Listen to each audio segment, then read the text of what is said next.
네, 다음 글자를 보겠습니다. 자, 이 글자는요. 뽑을 발자라고 하고요. 또는 뺄 발자라고 합니다. 여기에다가 이치자를 쓰게 되면 뭐가 될까요? 발치가 되는 거죠. 발치가 뭐예요? 이빨을 뽑는 걸 얘기하는 거잖아요. 어떤 의미냐면 자, 요 밑에 있는 글자는 또자에서 온 글자예요. 자, 또자는 우리 손의 의미가 있다라고 했었죠. 자, 이 글자는요. 원래 이렇게 온 건데 다른 글자랑 함께 오면서 방향이 바뀐 겁니다. 자, 이 글자 무슨 글자예요? 주사리자죠. 주사리 뭐예요? 화살이잖아요. 화살에 손에 맞은 거예요. 예전엔 전쟁이 많았죠. 화살이 날라와서 내 손을 딱 맞춘 건데요. 그때 다른 손으로 뭐 해야 돼요?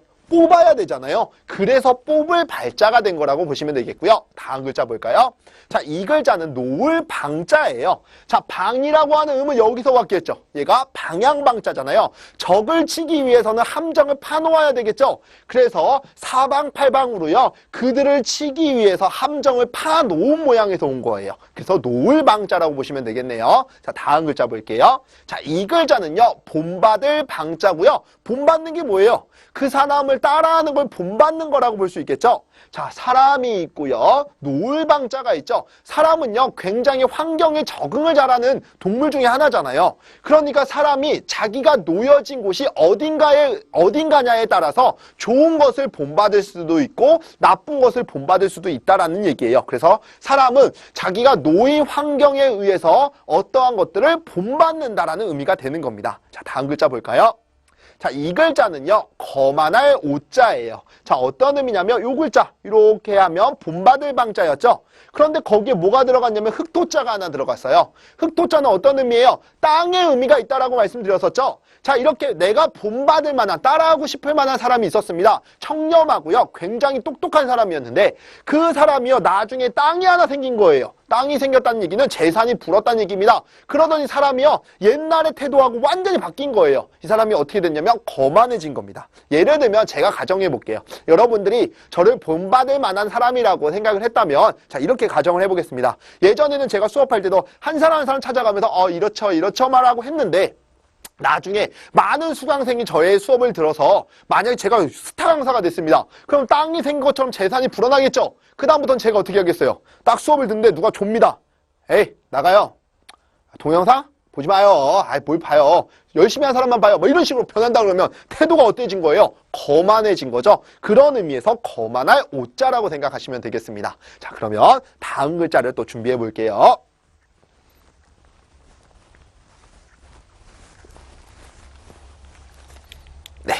이 글자는요, 뒤칠 번자라고 하고요. 아까 우리 뒤집을 복자 있었죠? 그때 번복할 때 쓰이는 글자고요. 자, 여기 있는 글자가 날비자예요. 새가 나는 모양에서 왔는데요. 자, 요 글자 우리 되승자라고 했었는데 여기에다가 해일자 쓰면 오를 승자가 되는 거죠. 요게 누락은 됐지만 뭐가 들어갔냐면 새 날개 모양이 들어간 거예요. 새가 높이 나는 모양에서 온 글자라서 날비자가 되는 거고요. 여기에 있는 글자는 차례 번자라고 하는 거예요. 어떤 의미냐면 자, 위에 있는 글자는 분별할 변자죠. 밑에 있는 글자는 밭전자죠. 우리 밭에다가 곡식을 심을 때는요. 곡식을 심어야 되는 시기들이 다 있을 거 아니에요. 예를 들면 보리라고 하는 거는요. 우리가 여름에 심어야 되는데 그거를 겨울에 심는다라고 생각을 해보세요. 그럼 잘못됐겠죠. 그 다음에 우리 상추랑 깻잎이랑 고추랑 이런 것들을 밭에다 심는데요. 그거를 그냥 무작위로 막 뿌려가지고 심어요. 그럼 돼요? 안 돼요? 안 되겠죠. 그래서 어떤 의미냐면 밭에다가 곡식을 뿌릴 때는요. 종류별로 분별해서 뿌려야 된다는 얘기예요. 시기별로 분별해서 뿌려야 된다는 얘기입니다. 그렇게 해서 차례차례 해야 된다는 의미에서 차례 번자가 된 거고요. 자, 어떤 의미에서 뒤칠번이라는 의미가 나왔냐? 뒤치다라고 하는 건 뒤바뀌다라는 의미인데요. 자, 우리 철새를 연상하시면 돼요. 철새가요. 하나의 대형을 딱 만들어서 날죠. 날다 보면 맨 앞에 있는 새가요. 그 대형을 이끄는 새예요. 걔가 이끌고요. 몇천 킬로를 날아가죠. 근데 얘가 힘들잖아요. 힘들면 어떻게 해야 돼요? 순서를, 차례를 바꿔서 날아야 되겠죠? 차례를 바꿔서 뒤집는 거니까 그걸 뭐라고 해요? 뒤치다라고 하는 거예요. 그런 의미에서 뒤칠 번자가 되는 거고요. 번역할 때도 쓰이는 글자예요. 자, 번역할 역자 기억나시죠? 그래서 번역할 때도 쓰이는 글자다라는 거 기억하시면 되겠고요. 다시 한번 정리하면 철새가 날 때는 자 대형을 이끄는데요. 이 새가 힘들면 어떻게 해요? 차례를 바꾸어서 다른 놈이 나오고 이 새는 뒤로 가는 거예요. 왜냐하면 공기의 저항을 제일 많이 받는 게 어디예요? 맨 앞에 있는 새잖아요. 그러니까 자리를 바꾸는 걸 뒤치다라고 보시면 되겠네요. 자, 다음 글자 볼까요? 자, 이 글자는요. 후미질 벽자고요. 중요한 글자인데 후미지다가 뭐예요?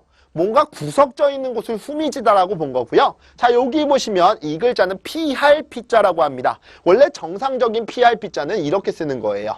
자, 그런데 이 글자만 가지고도 속자이기 때문에 피할 피자라고 하는데요. 어떤 의미냐면 사람이 있고 주검시자가 있죠. 사람은 죽고 싶어 하질 않아 합니다. 또한 이 옆에 있는 글자는 매울 신자죠. 사람은 죽고자 하는 것과 매운 고생, 아주 혹독한 고생을 하는 것을 싫어한다, 피하고 싶어 한다라는 의미에서 피할 피자예요. 자, 그러면 여기에 보시면 사람과 피할 피자가 들어간 거죠. 자, 사람은요 햇빛을 피하고 싶어 합니다. 왜 그래요? 자외선이 나오면 이 피부가 상하잖아요. 그러니까 그 사람은 햇빛을 피하고 싶어 합니다. 그래서 햇빛이 안 되는 구석진 데로 가죠. 거기가 어디예요? 후미진 데라고 본 겁니다. 그래서 후미질 벽자라고 기억하시면 되겠고요. 자, 다음 글자 볼까요? 자, 이 글자는요. 풀을 벽자예요. 상전 벽해라고 하는 거죠. 어떤 의미냐? 옥돌이죠. 옥돌이라고 하는 것은 원래 어떤 색깔이냐면 하얗고 투명한 색깔이에요. 근데 얘가 빛에 놓이게 되면 어떤 색깔로 변하냐? 푸른 색깔로 변합니다. 왜냐하면 우리 빛이라고 하는 게 이 구슬에 맞닿으면 빛의 산란이라고 해요. 깨지는 현상을 얘기합니다. 그 때문에 이 구슬이 어떤 색깔을 갖느냐? 푸른 색깔을 갖는다라고 해서 푸를 벽자가 된 거예요. 다시 한번 말씀드리면 옥돌이라고 하는 건 원래 하얗고 투명한 색깔인데요. 이게 빛에 놓이게 되면 빛이 와서 부딪혀서 깨지죠. 그러면서 푸른 빛깔을 띈다. 빛의 산란 현상을 기억하시면 되겠습니다. 푸를 벽자고요. 다음 글자 볼까요? 자, 이 글자는요. 나눌 변 또는 분별할 변자라고 하는데요. 어떤 의미냐? 자, 요 글자가 죄인사변자라고 하는 거예요. 죄인들을 세워놓은 겁니다. 이 죄인들을 세워놓고 이들의 잘잘못을 가려야 되겠죠. 가릴 때는 어떻게 해야 돼요? 칼과 같이 정확하게 옳고 그름을 나누어야 된다라고 해서 나눌 변자가 된 거예요. 이해가 좀 되셨나요? 자, 왜 죄인사변이냐면 이 사람도 많은 죄를 짓고 서 있는 사람이고요. 이 사람도 많은 죄를 짓고 서 있는 사람이에요. 이 많은 죄인들 중에서 옳고 그름을 나눌 때는요. 가릴 때는 칼과 같이 정확하게 옳고 그름을 나누어야 된다라고 해서 나눌 변자가 된 거라고 보시면 되겠습니다. 자, 중요한 글자 반드시 기억해 주시고요. 자, 다음 글자 또 가볼까요?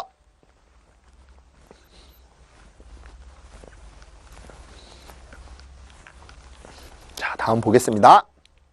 자, 이 글자는요, 봉할 봉자라고 하고요. 봉하는 게 뭐예요? 닫는 것을 얘기하는 거예요. 그래서 이 글자는 봉투할 때도 쓰이는 글자고요. 예전에는 풀이 없었죠? 풀이 없던 시절에는 어떻게 했냐면 이렇게 봉투가 있으면요, 끝 부분을 접어줘요. 접고 나서 여기를 단추를 연결하거든요. 그럼 단추에다가 실을 이렇게 매달아서 여기를 감아줍니다. 감아주고 이렇게 하면 실이 풀려버리죠. 그래서 어떻게 했냐면 작은 흙덩이 두 개를요, 여기에다 지점토 같은 흙이 있잖아요. 그것을 이렇게 오물조물 해가지고 원형을 만들어 놓는 거예요. 그럼 여기에 수분기가 날아가면 어떻게 돼요? 굳어지겠죠. 이렇게 해서 봉투를 닫았다라는 의미에서 봉할봉자가 된 거예요.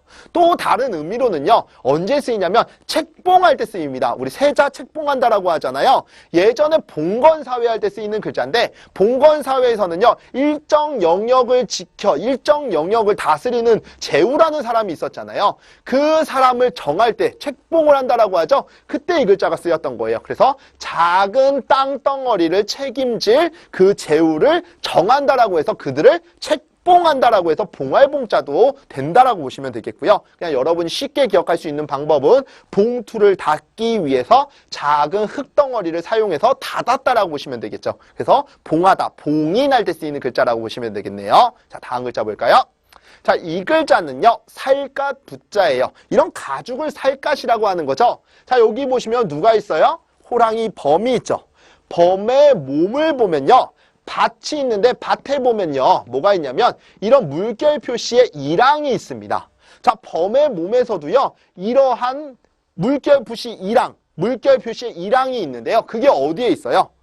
호랑이 몸 가죽 부분에 있는 거죠. 즉 살갗에 있다라고 본 겁니다. 다시 천천히 말씀을 드리면, 자, 호랑이 몸에도 밭에 있는 이런 밭이랑의 물결 표시 무늬가 있는데요. 그 무늬가 어디에 있어요? 겉 살갗에 있다라고 본 겁니다. 그래서 살갗 부자가 되는 거고요. 자, 가죽 피자 쓰면 피부가 되는 거겠죠. 자, 다음 글자 가볼게요.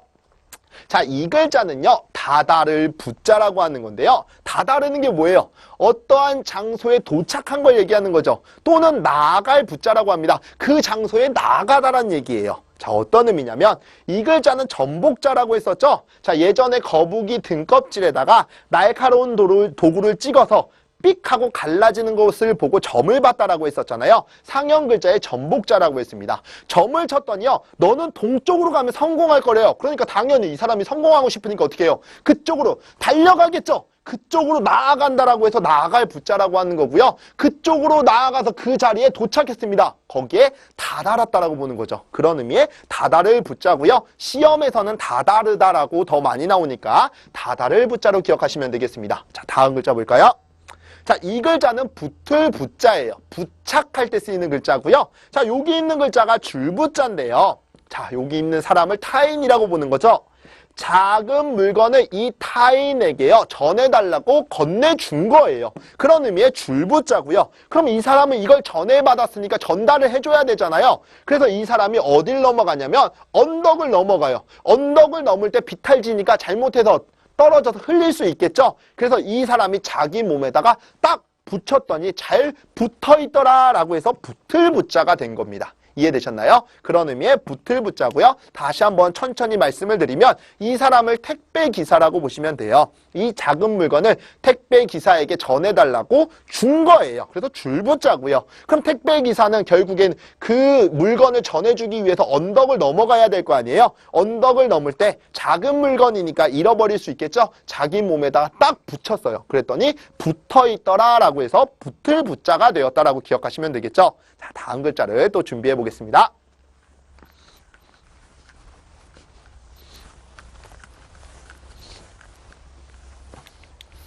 자, 이 글자는요, 불을 빙자고요. 초빙할 때 쓰이는 글자예요. 불을 초자는 이렇게 쓰는 거죠. 자, 불을 초. 그래서 초빙. 누군가 우리 요즘에 굉장히 잘 나가는 강사 있죠? 김아무개 강사 있잖아요. 그분이 너무 수업이 좋아요. 그러니까 어떻게 해요? 그분을 불러오는 거죠. 초빙 강사라고 하잖아요. 그때 쓰이는 글자고요. 자, 요 글자 우리 기억나세요? 움켜쥐다라고 했었습니다. 자, 그 다음에 여기 있는 거 밭이고요. 밭에요. 이렇게 못이 올라와 있는 거라고 보시면 돼요. 그래서 밭에 못이 올라와 있으니까 사람들이 지나다 다칠 수 있겠죠. 그래서 사람들이요, 이 못을 움켜쥐고 있는 거예요. 움켜쥐고 뽑으려고 하는데 안 뽑힙니다. 그럼 도움을 청해야 되겠죠. 그래서 친구 귀에다 대고 야 빨리 와 라고 친구를 뭐 했어요? 불렀어요. 그런 의미의 불빙자라고 보시면 되겠죠. 다시 한번 릴렉스하면서 천천히 하면, 자, 밭에 올라와 있는 못을 뽑기 위해서 못을 움켜쥐죠. 움켜쥐고 뽑으려고 하는데 안 됩니다. 친구 귀에다 대고 친구를 뭐 해야 돼요? 야 빨리 와 불러야 되겠죠. 불빙자라고 보시면 되겠고요. 초빙할 때 쓰인다라고 보시면 되겠네요. 자, 다음을 볼게요. 자, 이 글자는요, 뱀사자예요. 우리 뱀사자 하나 더 있죠. 이거는 12지간에 나오는 뱀사자고요. 이미지의 뱀이에요. 원래 뱀의 모양을 보고 만든 글자는 이 글자입니다. 자, 그럼 뱀사자는 어떤 의미가 있냐? 예전에 우리 구렁이 담 넘어간다라는 얘기가 있죠. 집집마다요, 수호신처럼 여겨졌던 짐승이 하나 있어요. 그게 바로 뱀이에요. 이 벌레인데요. 이 벌레가요, 담장에 있다가 그 담을 넘어가게 되면 수호신이 사라진 거죠. 그러면서 그 집에는 우환이 깃든다라고 본 겁니다. 그래서 이 벌레에 해당하는 이 짐승은 항상 집 담장에 있어야만 된다라고 본 거예요. 자, 여기 보시면 집이 있죠. 이 집에 있으면서 비수처럼 날카로운 이빨을 가지고 있는 벌레예요. 이 집을 지켜주는 수호신처럼 여겨졌던 벌레, 짐승이라고 보시면 되겠죠? 그게 바로 뭐예요? 뱀이라고 보는 겁니다. 그래서 뱀사자가 되는 거고요. 자, 다음 글자 볼까요? 자, 이 글자는요, 용서할 사자예요. 우리 특사, 사면이라고 하죠. 그때 쓰이는 글자고요. 여기에 있는 글자가 붉을 적자예요. 자, 어떤 의미냐면 흑토자와 또역자가 합쳐진 글자예요. 자, 또역자가 합쳐진 건데요. 흙을요, 또 파고 또 파고 또 파면 깊숙하게 파는 거죠. 그러면 그 안에서 나오는 흙은 어떤 색깔을 띄어요? 붉은 색깔을 띠죠. 그래서 붉을 적자가 되는 거고요. 또역자는 제가 발자국 적자 할 때 설명을 했었습니다. 사람 머리가 있죠. 그 다음에 팔이 하나인 줄 알았더니 팔이 또 있고요. 그 다음에 다리가 하나인 줄 알았더니 다리가 또 있었습니다. 그래서 또 역자라고 했었잖아요. 흙을 또 파고 또 파니 가장 깊숙하게 있는 흙이 붉은색을 띠었다라고 해서 붉을적자가 된 거고요. 자, 여기 보시면 이 글자 다루다라고 했지만 원래 칠복자라고 했었죠. 예전에는요, 우리가 어떤 게 있었냐면 살생부라고 하는 게 있었어요. 내가 저 사람을 나중에는 죽이겠다라고 해서 살생부를 작성하잖아요. 그때 어떤 색깔로 적었냐면 붉은 색깔로 적었던 거예요. 내가 저자를 쳐서 죽일 거야 라고 했을 때는 붉은 색깔로 썼는데 나중에 그 명단에서 붉은색으로 내 이름이 사라진 거예요. 그럼 이 사람이 뭘 받은 거예요? 용서를 받은 거죠. 자, 붉은색 명단으로 써있던 그 장부에서 내 이름이 사라졌다면 나는 용서를 받은 거다. 사면을 당한 거다. 라고 보는 거죠. 그래서 용서할 사자고요. 중요한 글자니까 꼭 기억해 주시기 바랍니다. 네, 다음 글자를 볼까요? 자, 이 글자는요, 말씀사자고요. 자, 이 글자 어디서 많이 보셨죠? 우리가 배웠던 어지러울 난자에서 온 글자예요. 자, 어지러울 난자에서 이 부분이 누락이 되고 매울 신자랑 함께 쓰였다고 보시면 되겠죠? 자, 그냥 의미를 가정해보면 우리 학교 다닐 때, 고등학교 때 친구들끼리 막 반에서 싸우는 경우 있죠? 그럼 굉장히 어수선하고 어지럽잖아요. 그런데 그때 많이 배워서 높은 자리에 올라선 사람이 나타납니다. 그 사람이 누구예요? 선생님이죠? 선생님이 나타나서 얘네들 싸우니까 막 같이 싸우면서 치고받고 패요? 그러지 않겠죠? 와서요, 이들을 진정시키는데 뭐 하면 딱 진정이 돼요? 딱 한 말씀만 하시면 다 진정이 되는 겁니다. 야, 다 조용! 다 조용! 딱 그러면 바로 진정이 되는 거죠. 어수선한 상황을 많이 배워서 높은 자리에 올라선 사람은요, 힘으로 해결하지 않아요. 딱 뭘로 하는 거예요? 말씀, 카리스마 있는 그 말씀 한마디로 정리했다. 이렇게 보시면 되겠습니다.